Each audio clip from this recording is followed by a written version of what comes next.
¿Cómo están? Bienvenidos a su sesión de Geografía para sexto grado en Aprende en Casa 2. Y como ustedes ya saben y ya lo esperaban, me acompaña la maestra Gaby Rivas para esta sesión. Bienvenida.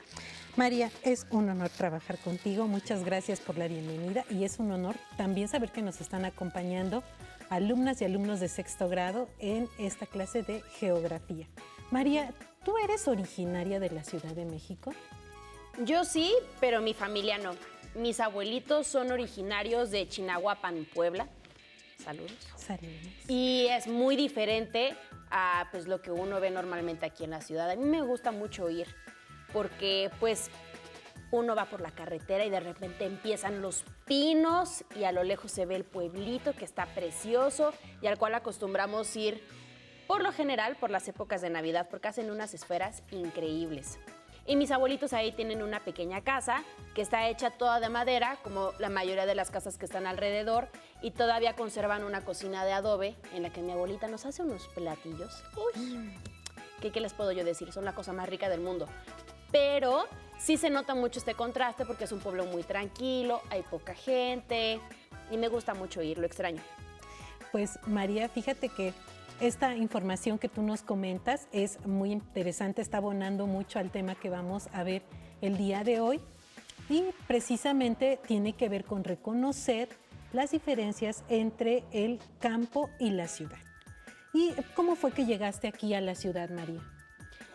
Pues mis abuelitos migraron principalmente por trabajo. Estaban buscando mejorar su calidad de vida y en ese momento en Chignahuapan pues había muy pocas cosas que hacer, tenían digamos las actividades muy limitadas y entonces buscaron salir, vinieron para la Ciudad de México y aquí ya encontraron fuentes de trabajo pues en primer lugar más variadas. Y eso les emocionó y ya se quedaron a vivir aquí y aquí ya nacimos toda la descendencia. Muy bien, María. Pues fíjate que mucha gente, a veces cuando ya se jubilan, ya pasan, regresan a su entidad de origen, pues precisamente para disfrutar si es que vienen de una comunidad rural. Y todo esto que nos describes de verdad es muy bonito y me imagino que quienes tienen la fortuna de vivir en una comunidad de este tipo, pues recordaron, están pensando seguramente si cerca de su casa pasa un río o hay algún bosque. Pero también pues hay implicaciones de vivir, como tú lo comentaste, de vivir en una comunidad rural, porque a veces ciertas situaciones te llevan a buscar la vida de una urbe por las cuestiones de servicios o también de educación. Entonces hoy nuestro tema va precisamente a consistir en eso. Pero vamos a comenzar con el repaso de la clase anterior. Y en la clase anterior estuvimos hablando de la densidad poblacional y en la primera lámina nosotros hablamos del concepto de densidad poblacional. Comentamos pues que es un indicador que nos va a dar el dato sobre los habitantes que hay por kilómetro cuadrado en un determinado periodo de tiempo. Existe una fórmula con la que se calcula esa densidad poblacional. Precisamente en la imagen de abajo podemos darnos cuenta cómo va a variar esa densidad poblacional entre una y otra comunidad, ciudad o país.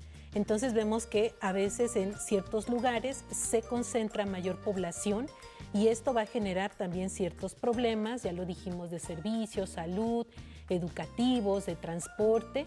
Entonces esto es lo que comentamos la sesión anterior. Y por último también identificamos en un planisferio las ciudades con mayor densidad poblacional, pero también los países.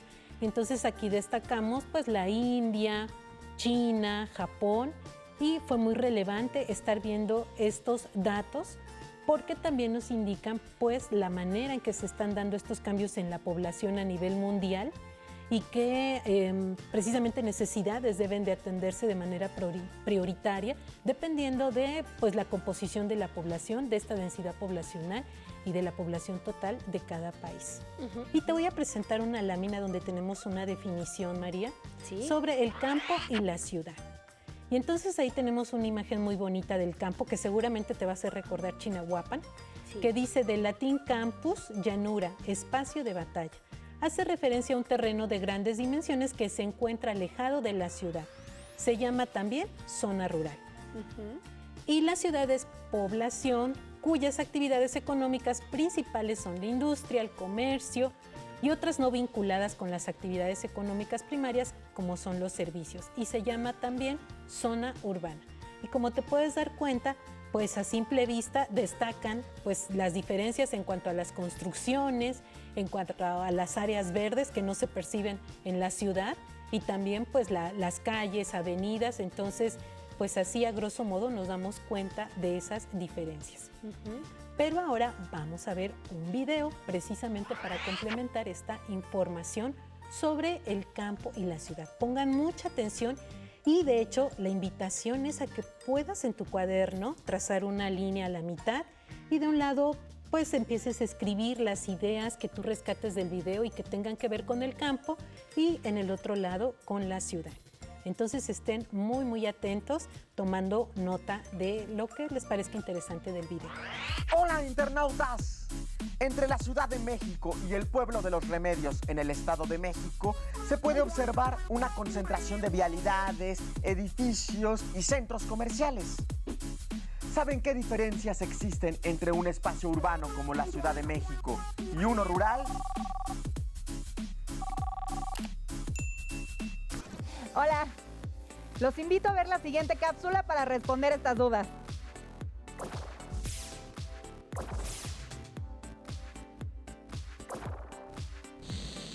En el mundo identificamos espacios urbanos de espacios rurales. Ambos poseen características sociales, culturales y económicas propias. Uno de los principales criterios para clasificarlos es el número de habitantes. De acuerdo con el Instituto Nacional de Estadística y Geografía, INEGI, en nuestro país una localidad es rural si el número de sus habitantes es menor a 2.500. Cuando rebasa dicha cifra, entonces es urbana. Entre otras cosas, los espacios urbanos se caracterizan por tener alta densidad de población. Las actividades económicas están relacionadas principalmente con el comercio, los servicios y la industria. Existe mayor dotación de servicios básicos como energía eléctrica, agua potable, drenaje, alumbrado público y pavimentación, así como un considerable número de instalaciones educativas, de salud, culturales, recreativas y financieras. Además, hay una diversidad tanto de medios como de vías de comunicación y transporte. Por lo general, su población no es apegada a tradiciones y costumbres. En cambio, los espacios rurales tienen menor número de habitantes. Como se distribuyen de manera dispersa en el territorio, la densidad de población es baja. Las actividades económicas se relacionan de manera directa con el aprovechamiento de los recursos naturales, con las actividades forestales, agrícolas, ganaderas y pesqueras. Existe menor cobertura de los servicios públicos básicos. Incluso, en algunos casos están ausentes. La infraestructura educativa, de salud, cultural y bancaria es escasa, especialmente en los países en desarrollo. Tanto los medios como las vías de comunicación y transporte son reducidos. Por lo general, sus habitantes poseen una cultura pegada a tradiciones y costumbres. Los espacios rurales proveen a los urbanos una variedad de alimentos frescos y materias primas. Las ciudades, por su parte, les aportan distintos productos industrializados, además de representar lugares atractivos para el comercio. Lo urbano y lo rural se complementan en la medida en que cada uno pone a disposición del otro los bienes y servicios necesarios para satisfacer los requerimientos de su población. ¿Ustedes viven en un espacio rural o urbano? Gracias, Lali. ¿Qué tal, María? ¿Cómo te pareció este video? Pues muy interesante, y más porque hay muchas cosas que no había hecho consciente de las diferencias que hay entre el campo y la ciudad.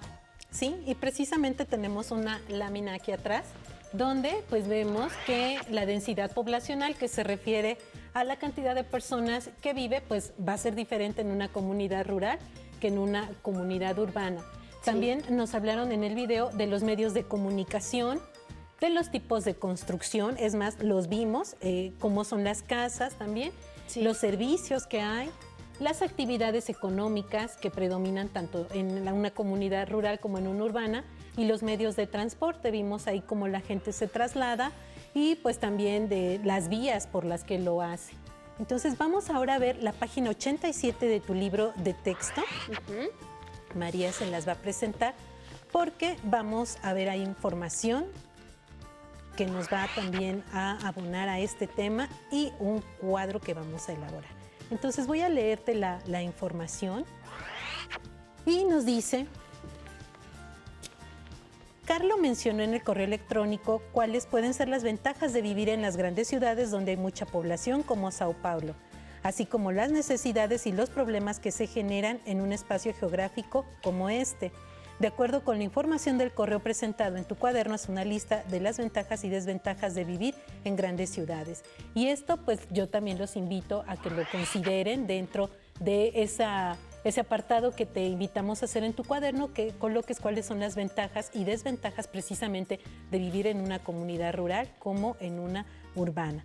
Y abajo hay unas imágenes donde nos dice que primero las observemos muy bien. Aquí las vamos a observar con María, pues tú las tienes ahí también en pantalla, y nos dice pues las principales diferencias que vemos. Tú en estas imágenes, ¿qué diferencias adviertes, María? Bueno, la primera es lo que también veíamos aquí atrás y también vimos en el video, lo de la densidad.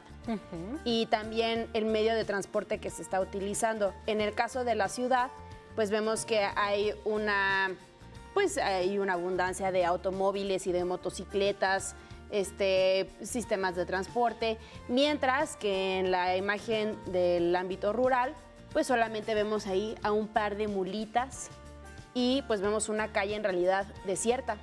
Sí, y las casas también cómo están construidas, ¿verdad? También con su teja y probablemente algunas sean de adobe. Y nos pide llenar abajo un cuadro con ciertas características. Ahí en el que aparece en tu libro, pues están 3 rubros nada más. Nosotras vamos a desarrollar y María me va a ayudar a ir pegando la información. Entonces, vamos ahora a empezar a colocar primero la densidad poblacional. Y dice, de acuerdo con el INEGI, una población se considera rural cuando tiene menos de 2.500 personas. Entonces, la colocamos enfrente. Muy bien, María. Ahí está. Y en comparación de una comunidad urbana, se considera población urbana aquella donde viven más de 2.500 personas. Entonces, imagínense nada más cuál es la población de la Ciudad de México. No, pues es muchísimo más grande. Sí. Con respecto a los medios de comunicación, dice, se cuenta con algunos de ellos, entre los más comunes, la radio, televisión y telefonía fija. También hay periódicos. Y esto pues va a ser en las comunidades rurales donde pues existen esos medios de comunicación, pero pues son pocos, algunos pues todavía están restringidos para cierta población. Y en la ciudad se cuenta con internet, telefonía fija y móvil, televisión, radio y diversos medios impresos.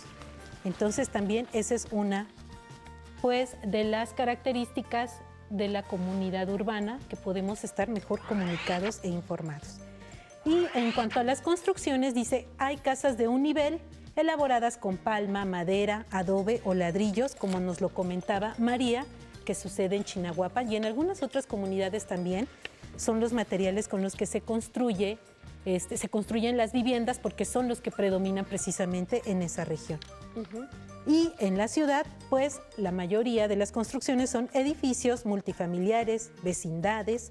Las edificaciones cuentan cada vez con mayor frecuencia, aunque el número total es aún muy reducido. Cuentan con instalaciones como plantas recicladoras de agua, calentadores solares o captación de agua pluvial para su aprovechamiento. Y esto obedece a los proyectos urbanos que te comentamos en algún momento, pues que al considerar que ya somos tantos pobladores los de una comunidad urbana, se tienen que buscar proyectos sustentables pues para hacer un buen aprovechamiento de los recursos, y por eso es que se hace uso de calentadores solares y también se recicla el agua.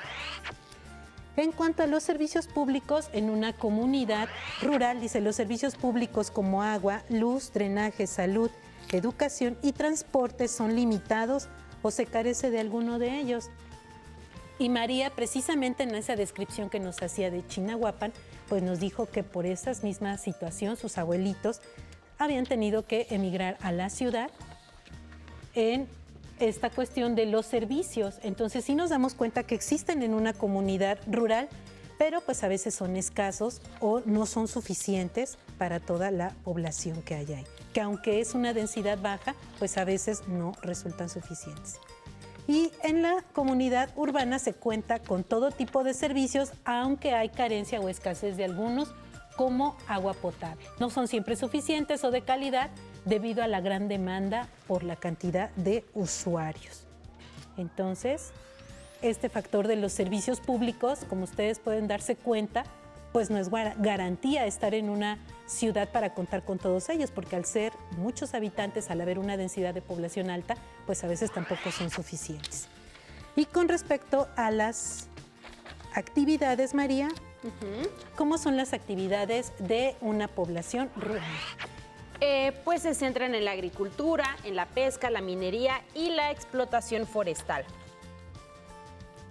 Y pues nos damos cuenta que ahí precisamente hay ese aprovechamiento de los recursos naturales que van a constituir la materia prima para la industria. Y esto corresponde a las actividades económicas de una comunidad urbana. Sí.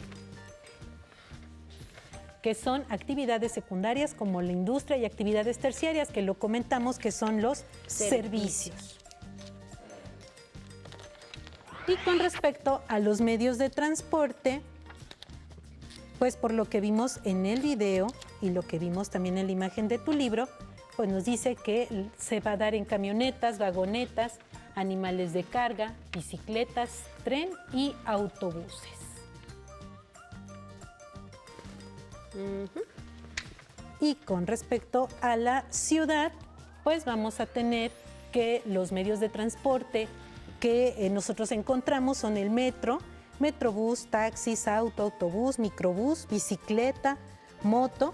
Suele haber centrales camioneras, estaciones de tren, aeropuerto, según el tamaño de la urbe.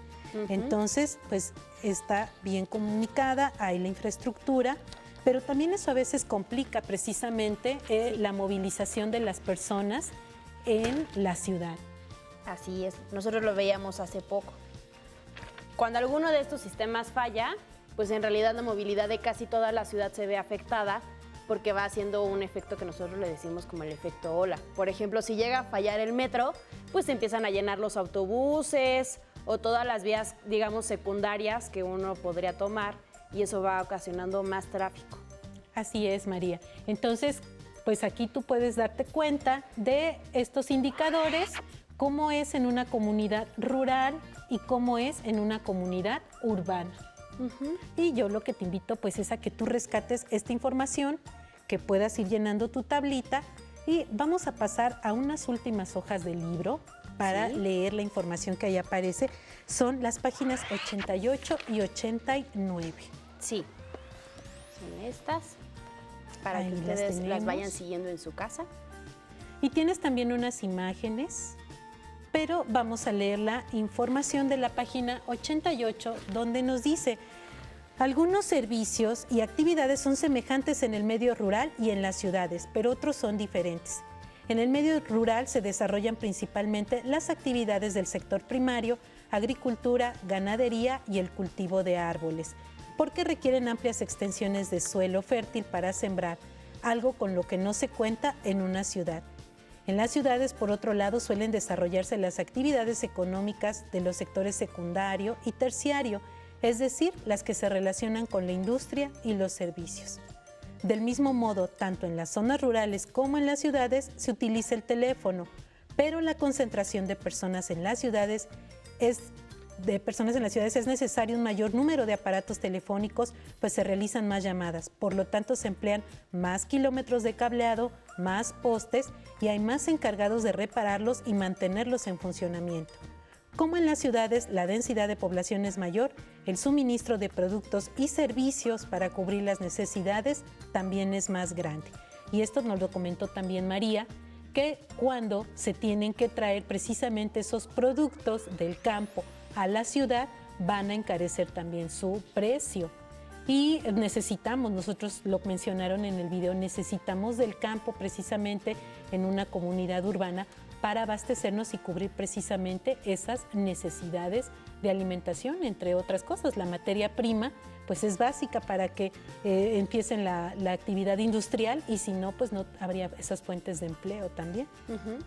Y en la página 89 tenemos otra información donde nos habla de los productos y servicios que también te comentamos aquí en este cuadro. Y nos dice, en una ciudad se concentran miles de personas que realizan cotidianamente múltiples actividades y demandan un sinfín de servicios y productos. Por ello, en las ciudades puedes encontrar numerosos establecimientos que ofrecen servicios, escuelas, hospitales, transporte público, oficinas, entre otros, o venta de productos, por ejemplo, mercados y centros comerciales. En el medio rural, por otro lado, la falta de medios de transporte y las distancias dificultan la obtención de los servicios. Los encargados de proveer esos servicios y productos deben resolver una serie de dificultades, como se muestra en las notas periodísticas de la página siguiente.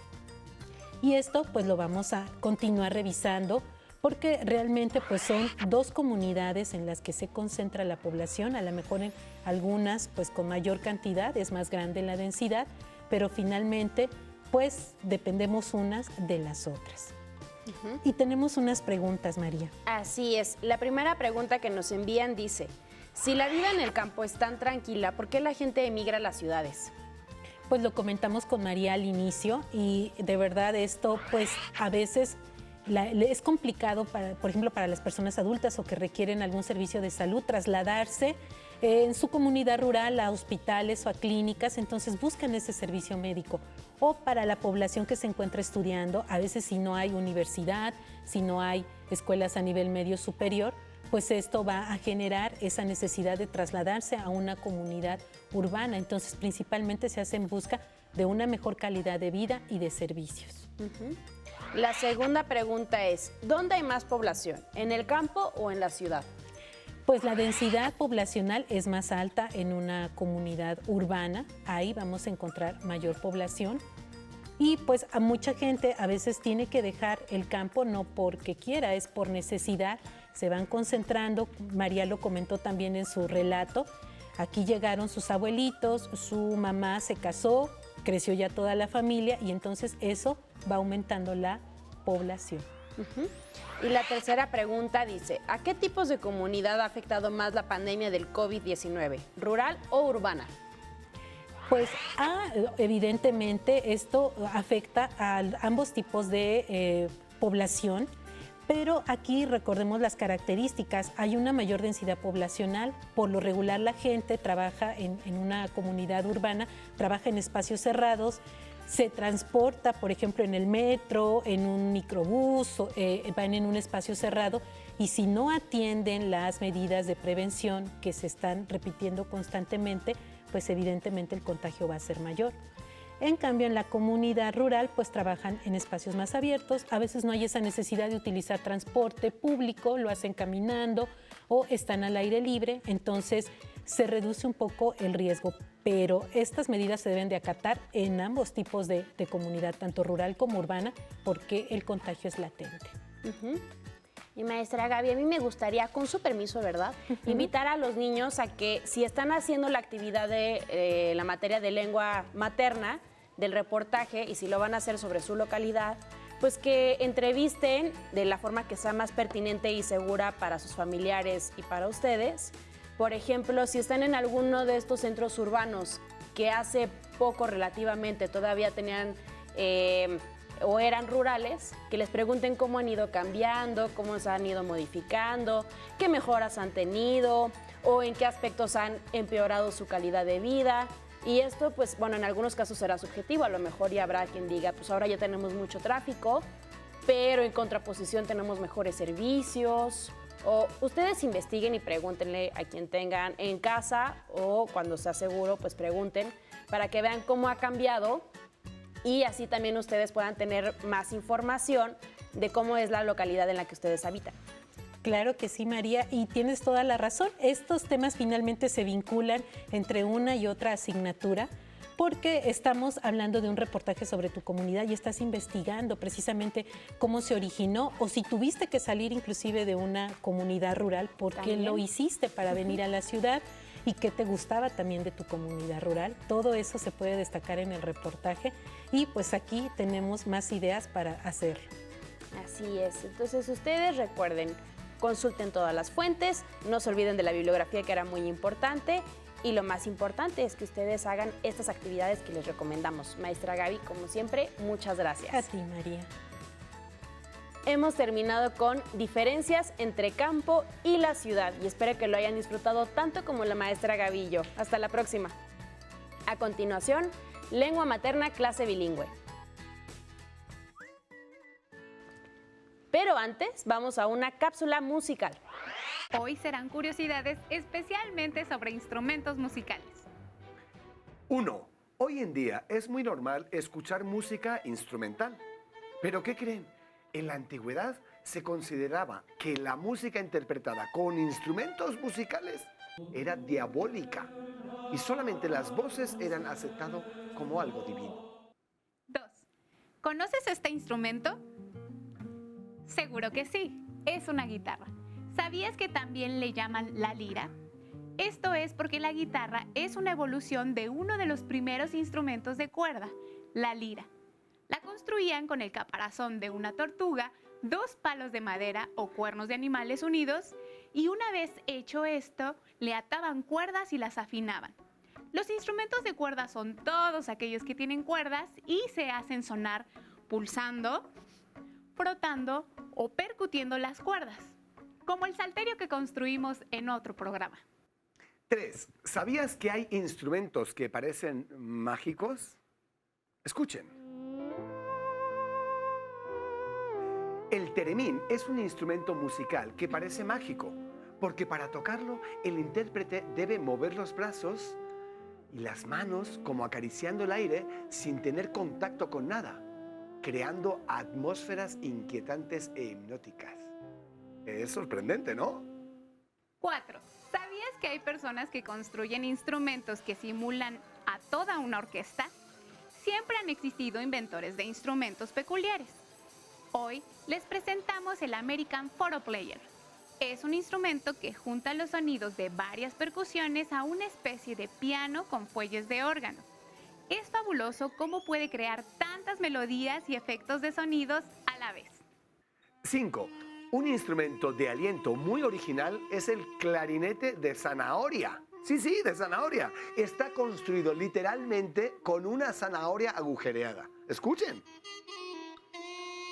Como verán, efectivamente es un instrumento de aliento. Los instrumentos de aliento, que son todos aquellos que se tocan soplando, se les conoce también como aerófonos.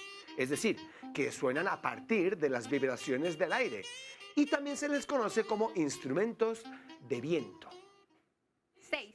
La voz es el instrumento melódico más antiguo que existe, ya que todos lo traemos incorporados al nacer. No hay 2 voces iguales, cada una tiene sus peculiaridades. Mariana Pavlova es la mujer con el récord de la voz femenina más grave del mundo. Escuchémosla.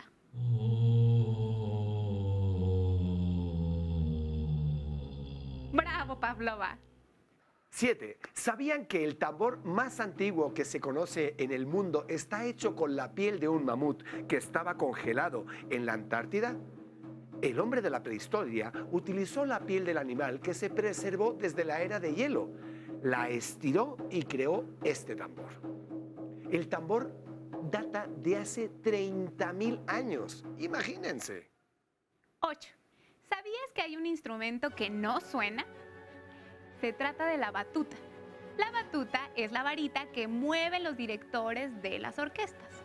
Es un instrumento muy importante para las orquestas, ya que es el único que no produce sonido, pero hace que toda la orquesta suene junta. Curioso, ¿no?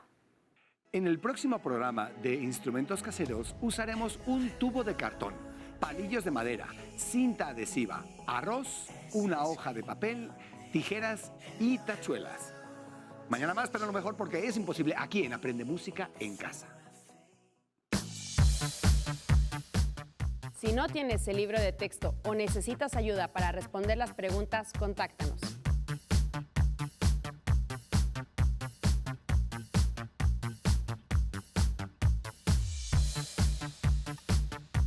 También puedes encontrar los libros de texto en la página conaliteg.cep.gov.mx. Si quieres volver a ver los programas de Aprende en Casa, los puedes encontrar en la siguiente liga: Aprende en casa.cep.gov.mx.